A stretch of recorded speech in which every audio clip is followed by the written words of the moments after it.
Oi, meu nome é Cacá Bianchi, estou aqui no canal Aprendendo e Ensinando e hoje quero falar sobre um tema que vem mexendo muito com aspectos emocionais das pessoas. Eu quero saber, como você está?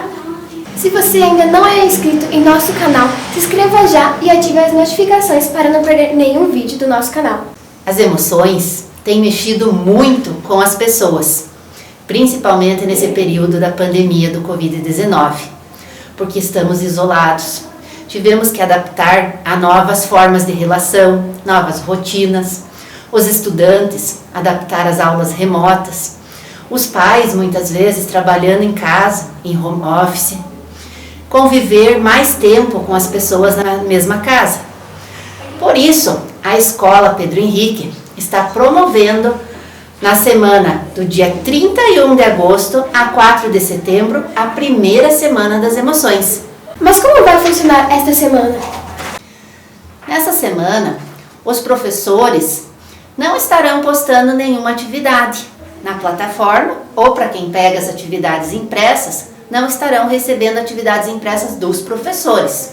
Porém, para nós darmos sequência ao projeto Educação do Olhar, que a escola vem desenvolvendo, nós vamos iniciar nossa primeira Semana das Emoções.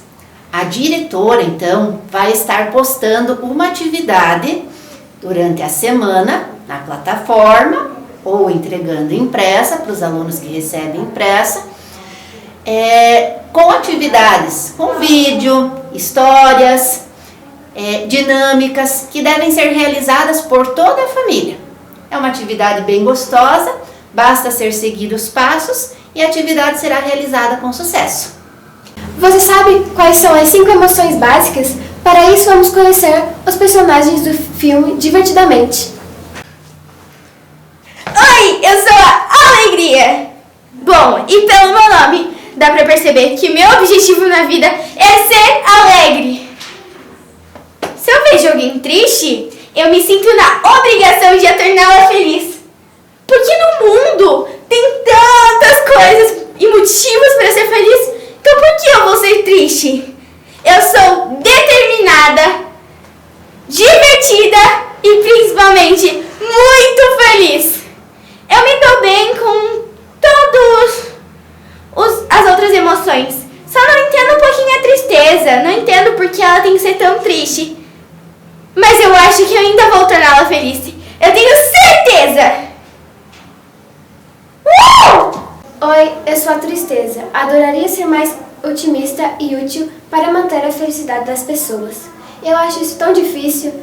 Às vezes acho o melhor fazer deitar no chão e chorar muito. Oi, eu sou o Medo. Minha função é proteger as pessoas e mantê-las em segurança. Estou sempre atento para identificar futuros desastres e passo o tempo todo avaliando os possíveis perigos, quedas e riscos envolvidos nas atividades das pessoas. Oi, eu sou Raiva, sou totalmente passional para garantir a justiça das coisas. Tenho um espírito feroz e tendo a explodir quando as coisas não saem conforme planejadas. Sou rápido para reagir e tenho pouca paciência para as imperfeições da vida. Oi, eu sou a Nojinha, tenho personalidade forte, sou extremamente sincera e evito pessoas que sejam envenenadas fisicamente ou socialmente. Sou atenta às pessoas, aos lugares e às coisas. Sempre tenho melhores intenções e me recuso a baixar meus padrões. Ah, eu odeio brócolis. Vamos então assistir um trecho do filme Divertidamente, que fala da Hailey Anderson, uma feliz garota de 11 anos muito satisfeita com sua vida. Você já olhou para uma pessoa e pensou o que passa na cabeça dela?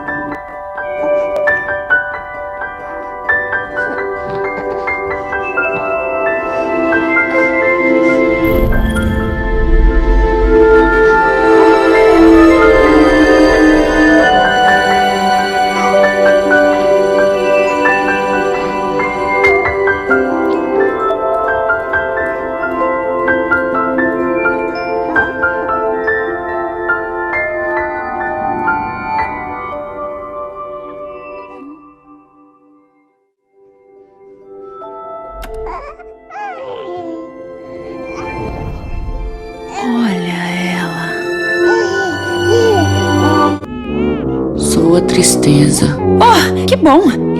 Eu sou a alegria. Muito bem, legal, tá tudo tranquilo, muito bom. Não, vira, não, cuidado! Esse é o medo. Ele manda bem no quesito segurança. Calma, cuidado! Ah, passou, beleza. Oh, papá, abre a boca.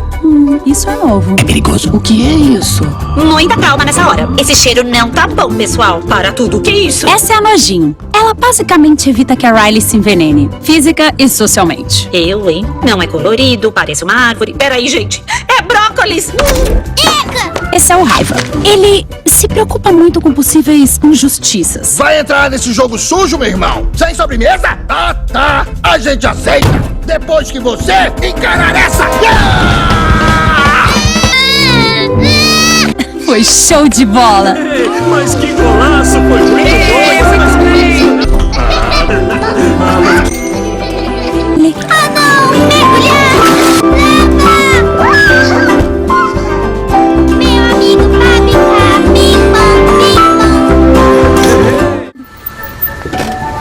Chegou. É a casa nova. E...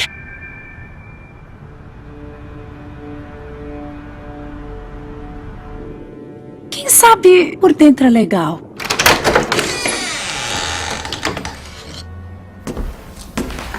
Vamos ter que morar aqui? Que horror. Fala sério. Rato morto! Eu vou vomitar. Tá cheio de ratos, o que faremos? Estão mordendo a parte! Sai de cima de mim!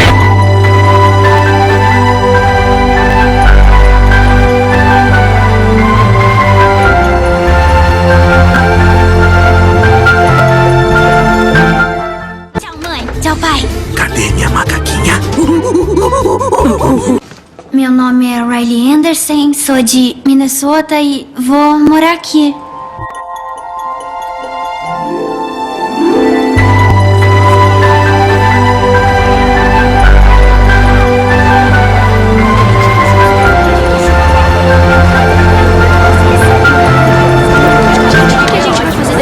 Eu tô legal, tá? Mãe! Ah, não enche! Fogo! Já chega! Vai pro quarto! Vai!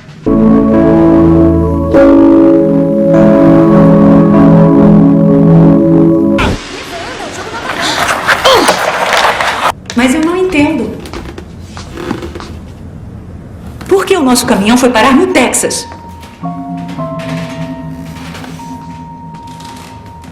Outros clientes.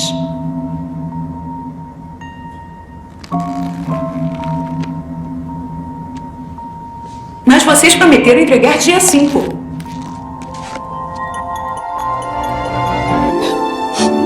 Eu só quero os meus amigos e o meu velho time.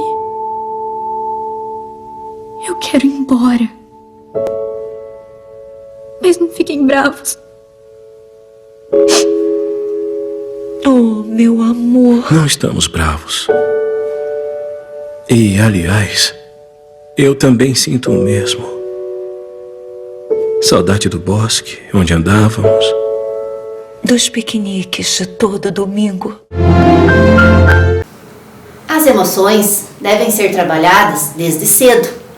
Por isso, é importante reconhecer as nossas emoções e trabalhar com elas, pois é ela que vai nos aliar a lidar melhor com os nossos sentimentos, evitando algum sofrimento, solucionando algum conflito. Vamos escutar um vídeo da psicóloga Daniela Freire de Farias, que vai nos falar um pouco sobre a empatia, nossa capacidade de escutar. Oi, gente, tudo bem? Sou eu, Daniela Freire de Faria, psicóloga infantil. Hoje a gente vai falar sobre as emoções.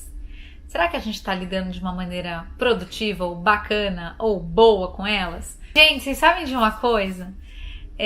Normalmente, ou talvez até culturalmente, ou talvez no nosso processo de educação, ou talvez na nossa sociedade, eu venho falando isso muito lá no curso online, porque eu acho que esse é um dos pontos, ou talvez essa é uma das necessidades que as pessoas mais chegam. Eu escuto muito a questão do meu filho sente dor ou sofrimento e a gente precisa sair do sofrimento. E infelizmente a gente associou dor e sofrimento a sentimentos como tristeza, raiva e medo. É como se a gente, ao invés de receber a informação que esses sentimentos todos nos trazem, a gente ficasse muito mais preocupado em tirá-los do que em ouvi-los. E toda vez que a gente tira o sentimento, normalmente a gente faz uso ou de distração ou de aconchegos, né, que a gente usa como comida, bebida. É uma distração também, mas eu afogo, né, esse sentimento em alguma outra coisa que faz com que eu não sinta ele e eu sinta outra coisa, ou bote outra coisa que me dê prazer. Mas quando a gente começa a convidar as crianças e primeiro a gente exercita isso em nós, que é isso que nós estamos fazendo lá no curso online, toda semana, a gente exercita isso em nós, do atravessar o sentimento e perceber que informação preciosa ele me traz. A gente começa a olhar o outro em sofrimento, normalmente os nossos filhos, e não mais ter a sensação de que eu preciso tirar ele de lá, mas sim que eu preciso encontrá-lo lá. Então vamos imaginar que realmente o medo, ele é normalmente uma sensação de duas coisas. A sensação de que algo muito grande está acontecendo e eu não tenho controle. A gente já falou um pouco sobre isso, do quanto eu tenho muitos medos variados, mas a sensação de ansiedade, ela é muito angustiante. E toda vez que eu tenho medo ou de não dar conta, ou de não ser o que esperam, ou de não atender, ou de não ser amado, seja ele qual medo for, a gente vai tentando controlar cada vez mais. E quanto mais a gente controla, mais água cai fora do pote e mais medo a gente sente. Então, quando a gente pode ouvir o nosso medo e entender ou que eu tô com uma sensação de dificuldade de confiança, ou que eu tô com uma sensação de falta de sensação de amor, ou que eu tô me sentindo inseguro num relacionamento, ao invés de tentar tirar isso, como seria fantástico se a gente pudesse ouvir esse medo e dizer pro outro o que é que eu preciso. Mãe, eu tô precisando estar mais perto de você, eu tô sentindo saudade. Isso pode ser pro nosso casamento, nossos relacionamentos e assim por diante.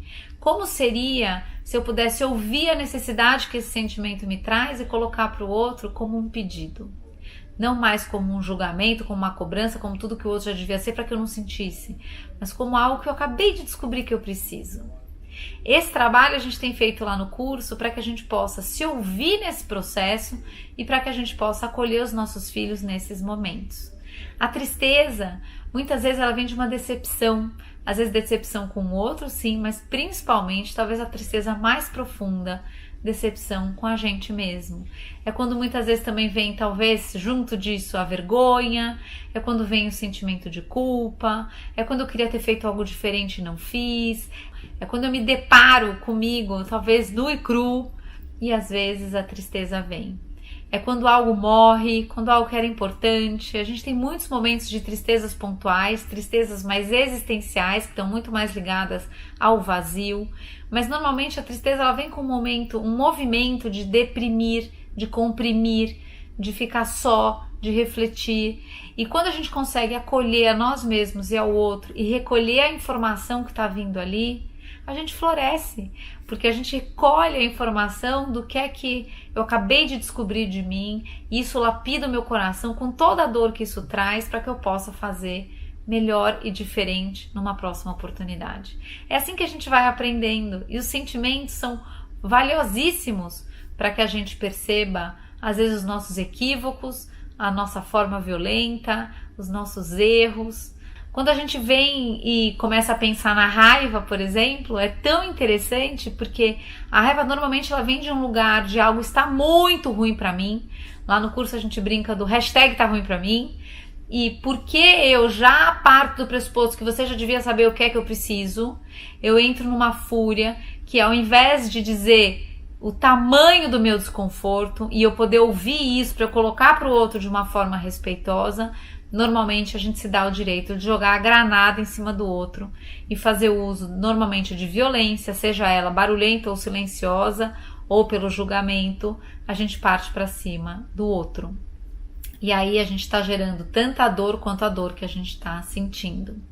Então, se a gente puder organizar os nossos sentimentos, não no sentido de estou sentindo cada coisa no seu tempo, porque a vida não funciona assim, mas se eu pudesse organizar a percepção de que não é sobre tirá-los, mas é sobre ouvi-los, a gente vai percebendo os nossos pontos de consideração, sem, obviamente, ou cuidando para que a gente não desconsidere o outro nessa caminhada.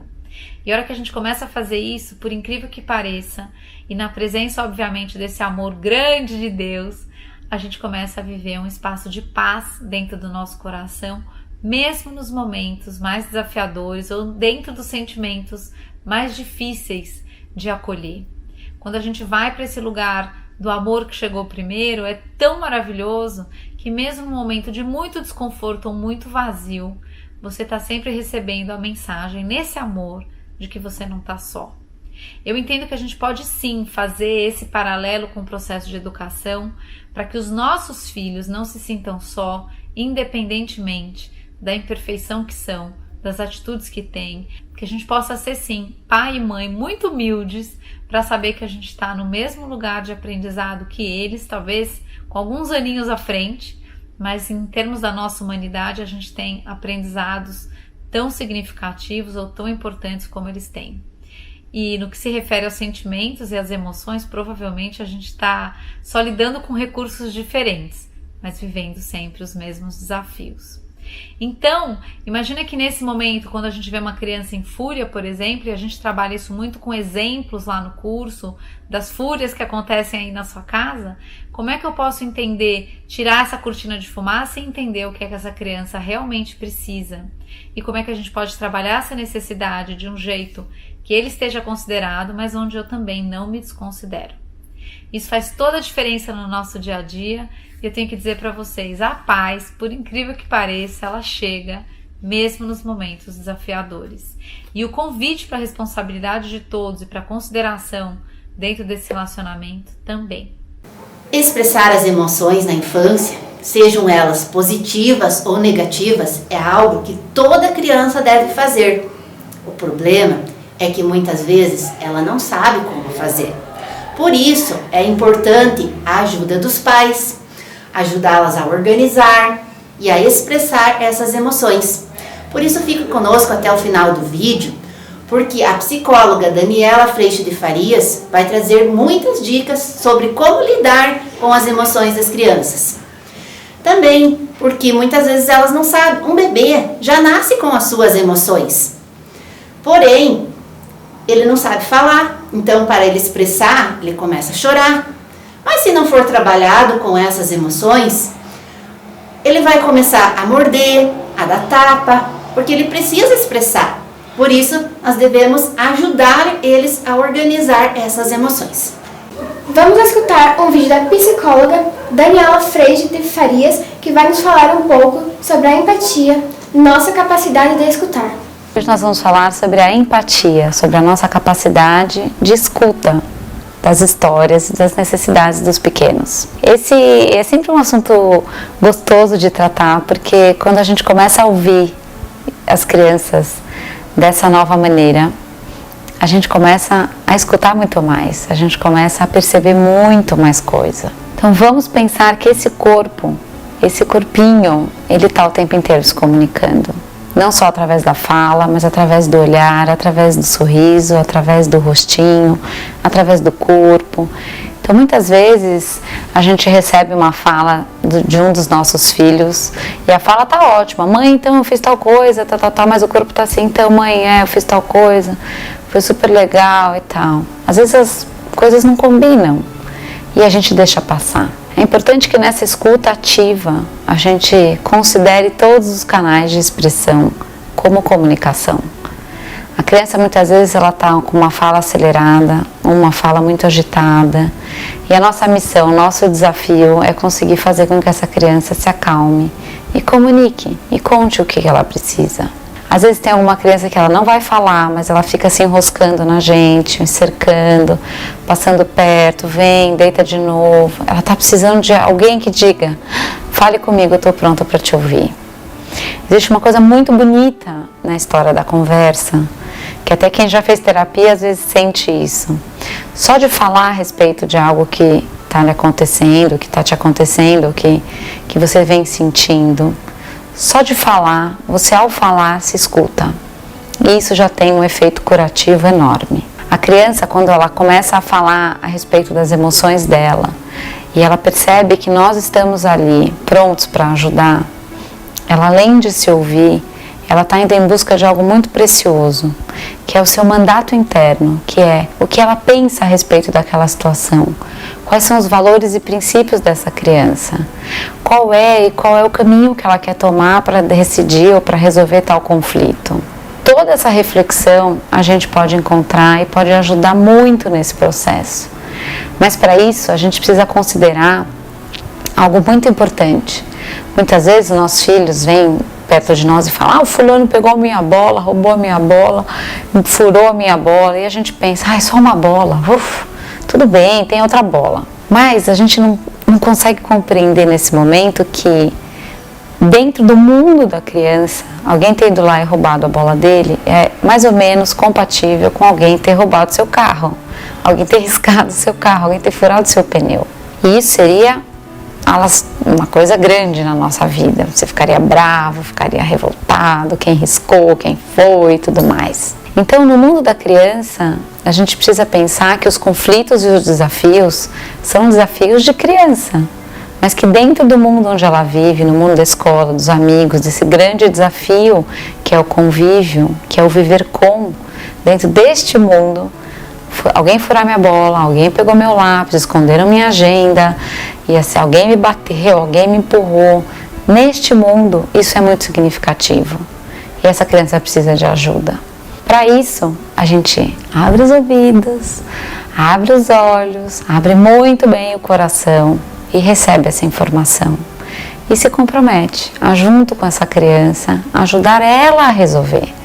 Porque também a gente não pode sair pegando o menino que furou a bola para resolver com ele. Nosso desafio é dar ferramentas para que essa criança possa ir até lá, conversar, falar o que ela não gostou, falar o que ela precisa que mude, o que ela quer consertar e se expressar e se colocar no mundo. Esse é o grande treino. Ao falar conosco, essa criança está exercitando exatamente isso. Por isso é tão importante que a gente esteja lá, para que essa conversa possa acontecer na maior qualidade, que é a qualidade de escuta, a qualidade de troca, a qualidade de abrir o coração. A criança que tem isso, ela é capaz de virar grandes histórias. E quando isso acontece, a gente pode estar ali aplaudindo e feliz, curtindo tudo isso que ela foi capaz de fazer. Sozinha, assim, mas com esse apoio por trás, apoiando ela a se comunicar.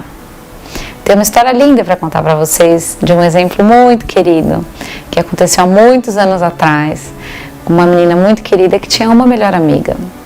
E essa melhor amiga um dia falou para ela que não queria ficar só com ela, que queria fazer outras amigas. E ela em casa, muito chateada, sentou no colo do pai e eles conversaram muito a respeito disso.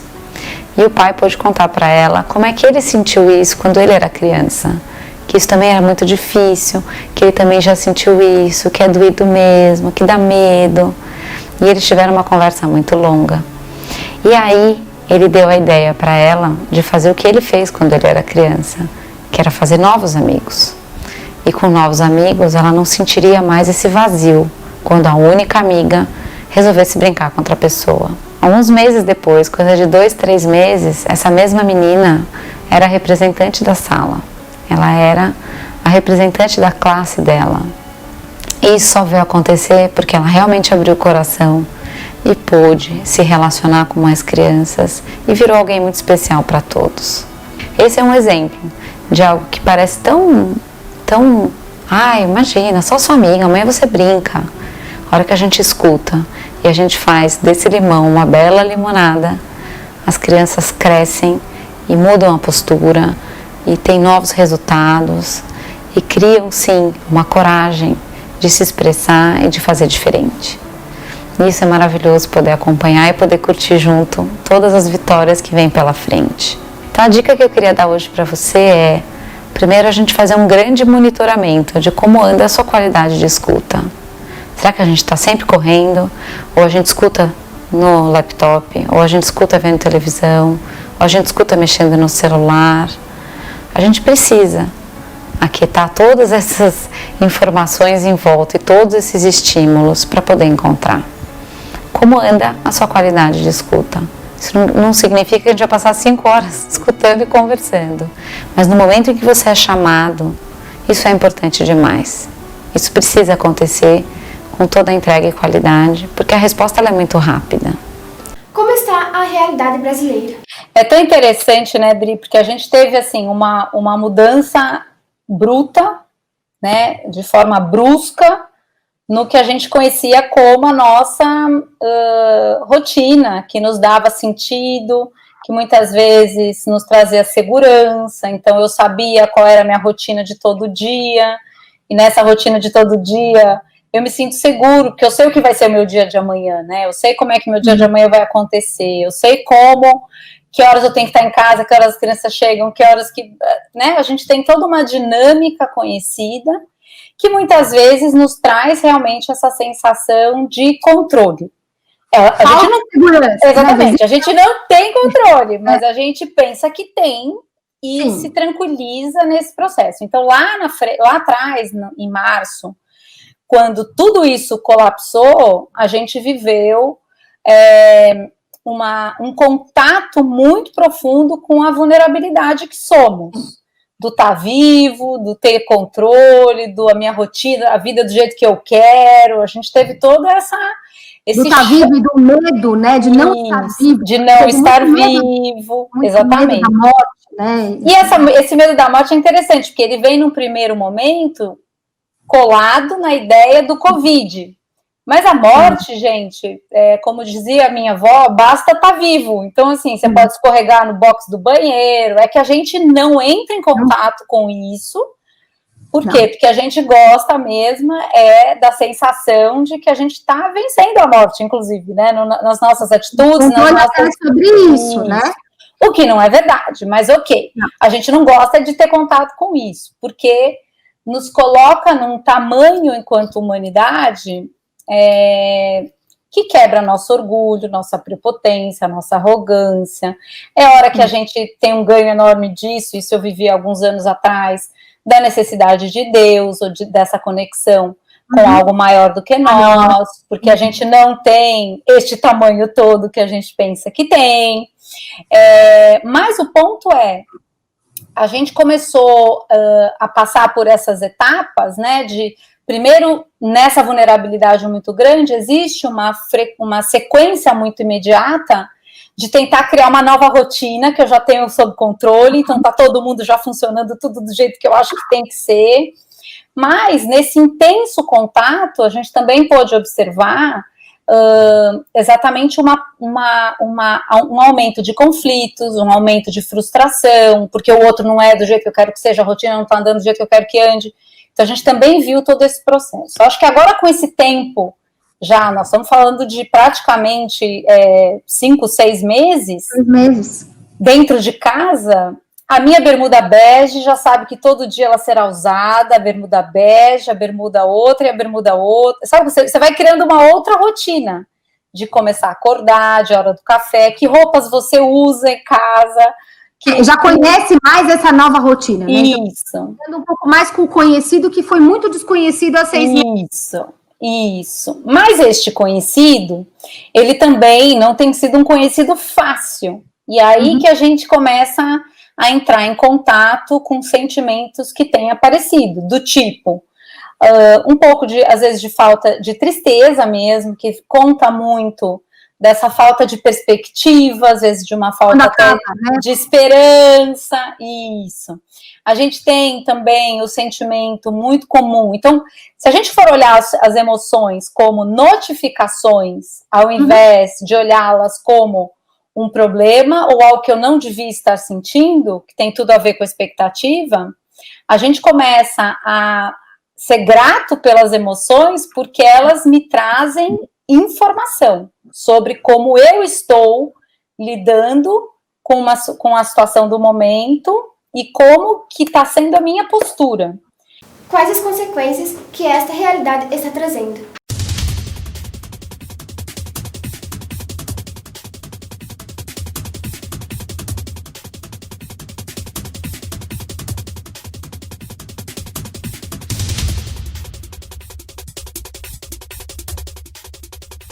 Como proceder nestes casos?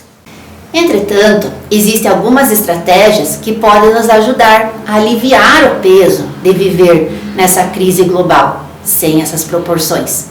Então vamos ver elas.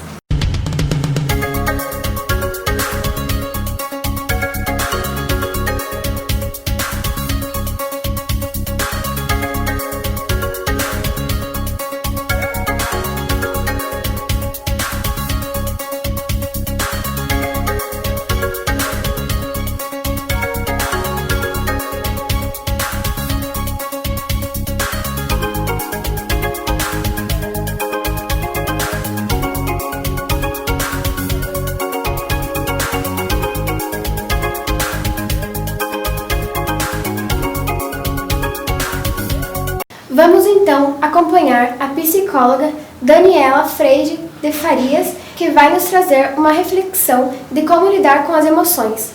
Eu queria trazer para vocês algumas perguntas que vão fazer você refletir a respeito de qual é o propósito e de que lugar que você está lidando com as emoções das crianças. Então, primeira pergunta: qual é o seu foco como pai e como mãe no quesito emoções? Qual é o seu propósito? O que é que você, quando está vendo uma cena do seu filho triste, chorando, chateado e tudo mais, qual é o teu propósito? Já tinha parado para pensar nisso? Porque às vezes o nosso propósito é trazer felicidade. Será que é assim que você está lidando com esses momentos? Será que eu me sinto? Pergunta 2. Então, qual é o propósito quando eu vejo meu filho e minha filha numa emoção difícil ou sentindo emoção? Qual é o meu propósito? 2. Será que eu me sinto responsável pela felicidade do meu filho? Será que eu, enquanto pai, me sinto responsável por fornecer somente toda e qualquer situação que traga felicidade? E quando não há felicidade ou não há satisfação, eu me sinto responsável por isso? Essa é uma pergunta importantíssima para a gente fazer. E como que isso aparece? Quando eu me sinto responsável pela felicidade, isso aparece como? Eu fico aflito como adulto? Eu quero partir para resolver? Como é que isso aparece no lidar com a situação? Outra pergunta: eu atendo sempre o que essa criança me pede, mesmo que isso esteja desconfortável para mim? Será que eu atendo essa criança sempre, toda, em qualquer situação, mesmo que isso seja engolir um sapão enquanto adulto? Como é que tá essa disponibilidade para fazer o que as crianças, ou para considerar as crianças, mas será que eu tô sempre me desconsiderando nessa história? Mais uma pergunta. Essa aqui é uma pergunta difícil. A felicidade desta criança vem dela estar atendida em todos os desejos e tudo o que ela precisa, ou da liberdade conquistada através da responsabilidade e de uma relação de consideração? De onde está vindo a felicidade do seu filho? Ela está vindo de um lugar dele estar sempre atendido, satisfeito e com todos os desejos realizados? E às vezes isso não vem de uma conquista, não vem de um esforço, não vem a felicidade. Aí a gente precisa falar o que é felicidade, né? A felicidade é eu estar nesse lugar totalmente atendido e achar que tudo tem que andar para o meu conforto. Ou a gente vê felicidade, eu vejo pelo menos, da gente fazer a nossa parte, se esforçar, mandar ver assim tudo que a gente pode fazer a respeito e de repente, seja num resultado bom ou seja num resultado de aprendizado, você está feliz pelo processo vivido, você está feliz por ter feito o melhor que você pode. Será que a gente está colocando nossos filhos no processo de educação nesse caminho? Ou será que a gente está se colocando como donos da felicidade deles, entendendo que felicidade é desejo realizado, e aí a gente está se perdendo nessa história toda, porque uma hora você não aguenta mais realizar todos os desejos, e aí uma hora você vai ter que dizer não, mas aí quando diz não, vem um sentimento e toda uma frustração que eu também não consigo lidar. E a gente acaba ficando preso nessa roda, parece roda de ratinho, sabe? Que você corre, corre, corre e não para nunca. Mas sabe por que isso, gente? Me fala uma coisa, se realizou o desejo, logo o outro surge. Se realizou uma vontade, logo outra aparece.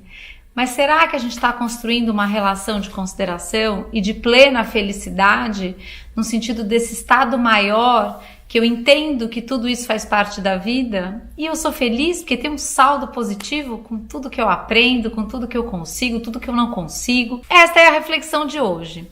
Eu tenho que te dizer que lá no curso online a gente tem trabalhado muito a nossa postura. Essa semana uma mãe muito querida, mas muito querida mesmo, a Gi, escreveu para nós no nosso grupo de WhatsApp, que você também pode fazer parte. Dani, eu acho que antes a gente está cuidando e curando a nós mesmos para que então a gente possa ser melhores como pais e como mães. Acredito muito nisso. Eu acho que é muito importante a gente entender os nossos propósitos.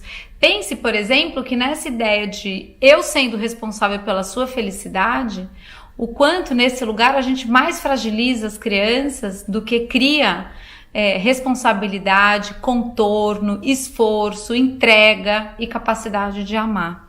Nesse ponto, a gente acaba criando um espaço perigoso da criança estar sempre como receptora, como aquela que precisa ser entretida, a criança que não aprende a lidar com o não, com o ócio, com o vazio, com o que ela precisa, com o que é possível. Ela está sempre esperando e colocando a felicidade no atendimento desse desejo.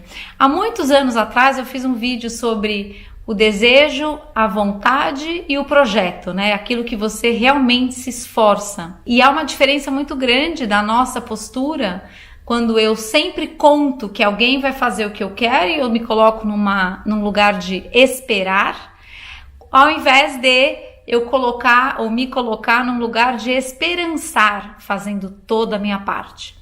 Eu tenho esperança de que tudo dê certo, mas eu sou ativo na responsabilidade de fazer a minha parte para que tudo funcione. Mas o esperar, ele vem de uma construção, às vezes muito comum dentro das nossas casas, da gente realmente pegar enquanto adultos a responsabilidade total de todas as situações, entrar naquele lugar tão famoso que a gente fala tanto lá no curso de garantia e não conseguir, no fim das contas, convidar essa criança ao desenvolvimento de recursos e a responsabilidade sobre o que ela faz com um pedaço que cabe a ela. Na vida que é dela, tem um pedaço que é dela. A Semana das Emoções terá mais uma parte, será no dia 5 a 9 de outubro, onde daremos continuidade a esta Semana das Emoções. Tristeza! Aqui, fica. Raiva! Por favor. Medo. Não precisa ter medo. Nojinho. Abaixa. Celular. Destreze. Selfie. Eu não vou ficar aqui com esse bando de pé rapado. Eu preciso de espaço! Ai, isso é tão triste. Eu acho que eu vou chorar. Eu tô com medo do raiva, alegria. Meu Deus, de novo. Gente, calma! A gente vai tirar uma foto, não é pra brigar. Ouviu, raiva? Então, eu trouxe vocês aqui pra tirar selfie, claro. E pra dar um tchau pro pessoal. Tchau!